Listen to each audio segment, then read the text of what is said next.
അപ്പോൾ ഈ വെള്ളം കുടിച്ചു കഴിഞ്ഞാൽ ഇത് ഭയങ്കര എളുപ്പമാകും, ഈ കോൺസ്റ്റിപ്പേഷൻ മാറും എന്നൊക്കെ കേട്ടു. വെള്ളം നന്നായിട്ട് കുടിക്കണം കോൺസ്റ്റിപ്പേഷൻ ഉള്ള ഒരു കാര്യം. 3 liters ഓഫ് വാട്ടർ കാര്യം ഇതിനകത്തുള്ള കണ്ടന്റ് കുറച്ച് വെറ്റാവാനായിട്ടാണ്.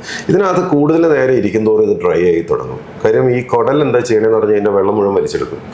അപ്പോൾ അതിൻ്റെ അകത്തുള്ള കണ്ടന്റ് ഹാർഡായി തുടങ്ങും. ഹാർഡാവും തോറും പോകാൻ ബുദ്ധിമുട്ട് വരും.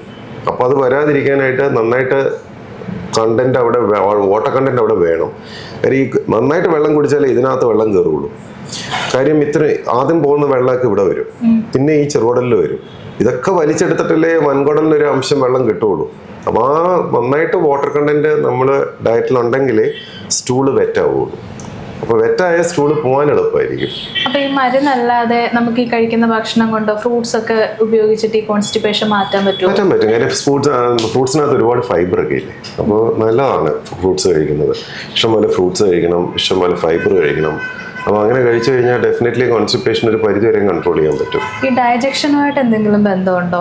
ഡൈജഷനുമായിട്ട് കോൺസ്റ്റിപ്പേഷന് ബന്ധം വരുന്നത് ഡയറിയൊക്കെയാണ് കൂടുതലും, rather than constipation. Constipation related to മൂവ്മെൻറ്റാണ് കൂടുതലും, മോട്ടിലിറ്റിയാണ്. അതേസമയത്ത് ഡൈജഷൻ മര്യാദയ്ക്ക് നടക്കുന്നില്ലെങ്കിൽ വയറിളകി തുടങ്ങും.